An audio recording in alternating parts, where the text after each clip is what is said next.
Venezuela siempre se ha caracterizado por ser un país lleno de mujeres bellas, por tener buenos jugadores de béisbol. En el deporte hemos destacado en el béisbol de la Gran Carpa. Fuimos héroes en Portland. Tuvimos un representante en lo más alto del podio de Fórmula 1. También conseguimos medalla de oro olímpico en el boxeo con el Morochito Rodríguez, al igual que con Rubén Limardo en la espada forjada con su medalla de oro olímpica. Logros que nunca olvidaremos. Pero también tuvimos un pasado en nuestro fútbol que no podemos olvidar. Tuvimos héroes que defendieron a Venezuela cuando casi nadie sabía que existía.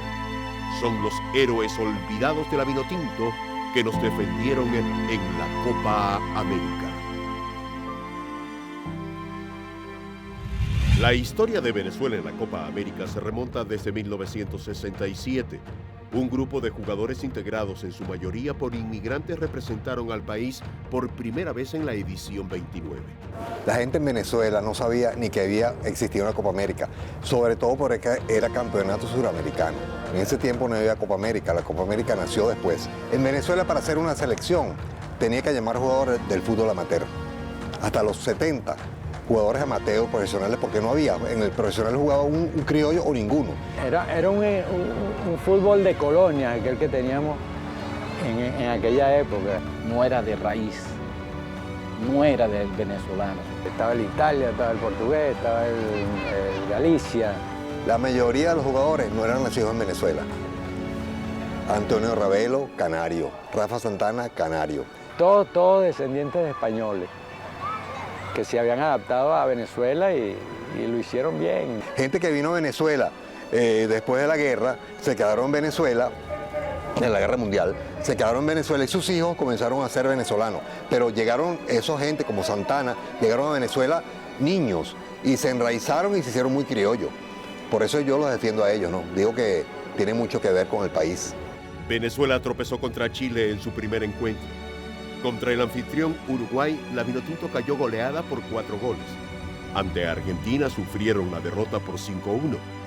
Pero la historia cambiaría en el duelo siguiente ante Bolivia. La Copa América del 67, Venezuela venció a Bolivia. Habíamos ganado al campeón de la Copa América anterior, que fue en La Paz. Un gol de Rafa Santana y 2 goles de Ravelo. Fue un pase de Ravelo hacia mí, me metí y tiré un centro y entró Rafa y le hizo el gol al boliviano. Fue realmente una sorpresa mundial porque Venezuela no se existía, ¿no? Y ganamos, por lo menos por primera vez en la Copa América ganamos un partidito. Fue un logro que con el tiempo se proyectó porque realmente en ese momento no le dimos ninguna importancia. Que nosotros tuvimos 30 años para ganar otro partido en Copa América. En total, Venezuela acumuló 4 derrotas y consiguió su primera victoria en este prestigioso torneo. El equipo no contó con el apoyo económico y logístico suficiente como para garantizar una buena participación.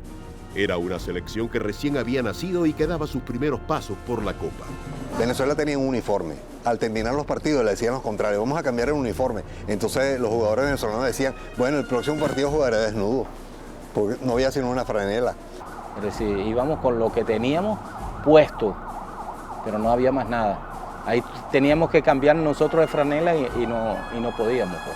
No había apoyo de ningún tipo, ni del gobierno, muy poco, ni de la federación, que no tenía dinero, ni de las empresas privadas, porque las empresas privadas decían el fútbol. ¿Qué es eso del fútbol venezolano? No existía.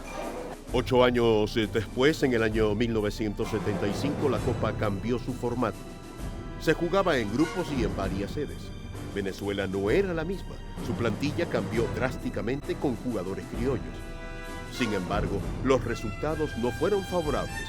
La Vinotinto se despidió de la Copa con 4 derrotas, incluyendo la dolorosa derrota por 11-0 frente a Argentina.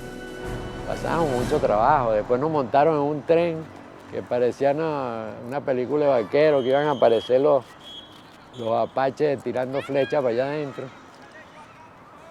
para llegar a Rosario, donde jugamos. Y ahí nos mataron.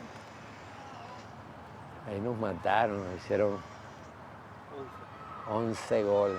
Uno para cada uno. Para la Copa del 79, la Vinotinto consiguió 2 empates como local y su imagen comenzaba a cambiar. El fútbol ya en el 79, 80 comenzaba a consolidarse con Criollo, apareció el Portuguesa pentacampeón, jugadores criollos, había Richard Páez, Luis Mendoza, Chiquichago Marín. Entonces se comenzó a crear una élite de jugadores venezolanos, no con la cantidad que hay hoy, pero jugadores muy buenos entonces. Ya veníamos mejorando, cada cosa que se aproximaba la veníamos haciendo mejor. Comenzaban a dar una identidad nacional que no se consigue todavía de un todo, pero ya comenzaba a despuntar esa identidad que antes no existía, ni pensar en ello, ni siquiera existía la palabra identidad. Hicimos 2 buenos partidos ahí, el público salió contento. 2 empates importantísimos, ahí estaba Richa también en esa selección. Venezuela aguantó ante Colombia y consiguió un empate a 0 goles. Luego enfrentó a Chile 8 días después en el Templo Sagrado de San Cristóbal. Allí se consiguió otro valioso empate. Esos 2 partidos se jugaron muy bien. Después allá nos mataron con los árbitros. En Chile fue una grosería lo que hizo un árbitro. Expulsó a Richard Páez. Nos hizo 3 goles él, 3 goles en offside. Pese a los 2 empates, Venezuela no avanzó a la segunda fase tras perder ante Colombia de visitante 4-0 y ante Chile 7-0. En la década de los 80, Venezuela comenzó a crecer futbolísticamente. A su vez, los medios de comunicación incrementaban la cobertura del fútbol internacional. Crecía el fútbol, crecían los medios. En el 84 comenzó yo con el Nacional y la gente le parecía exagerado en la cobertura que yo le daba al fútbol. Una página para el juego, una página para una entrevista, me parece exagerado, pero bueno, yo me adelanté a la época. Eran los tiempos y el entusiasmo me llevó a eso. Pero ya en el 83 comenzaba Venezuela a despuntar. El crecimiento de la Vinotinto se materializó gracias a las virtudes de sus jugadores. Recuerdo un jugador que me trae muchos recuerdos, que es el jugador Braulio Barbosa, brasileño que vivió en Venezuela, muchacho, que era hijo de Barbosa, un jugador que trajo el La Salle, que era un gran jugador brasilero, estuvo en la selección brasilera. El hijo de él vino muchacho para acá y jugó en esa selección, que jugaba Pedro Acosta, Pedro Feble, y me recuerdo mucho a él porque él se entregó a la selección venezolana. Nelson Carrero y César Baena vivieron hechos impensados en la Copa América del 83. Un hecho infortunado causado por el lateral criollo René Torres, quien lesionó al ídolo uruguayo Fernando Morena, causó conmoción en el estadio. Fue una Copa América interesante porque sucedieron muchas cosas en esas eliminatorias. Antes, el primer partido fue contra Uruguay, que fue una experiencia bien triste por la lesión de Fernando Morena, un jugador uruguayo que en la época era el mejor jugador uruguayo y lamentablemente salió lesionado en ese partido. Fernando Morena estaba jugando en el Valencia de España, era el ídolo en ese momento de Uruguay. Y fue una jugada, yo digo que fue una jugada de fútbol. Hubo una jugada anterior a esa donde René sí le fue con fuerza y no pasó nada.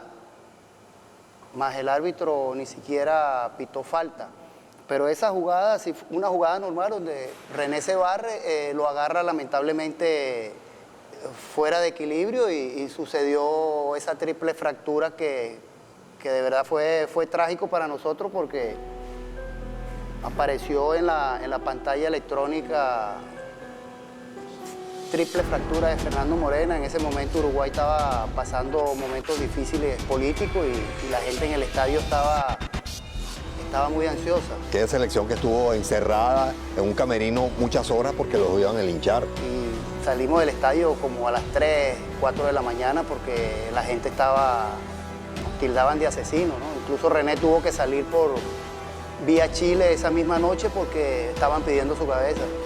Luego del triste episodio en Uruguay, 4 días después la Vinotinto viajó a Chile y salió derrotada 5-0.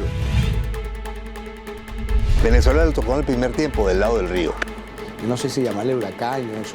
Nosotros escuchábamos ruido fuera del estadio y la brisa era impresionante.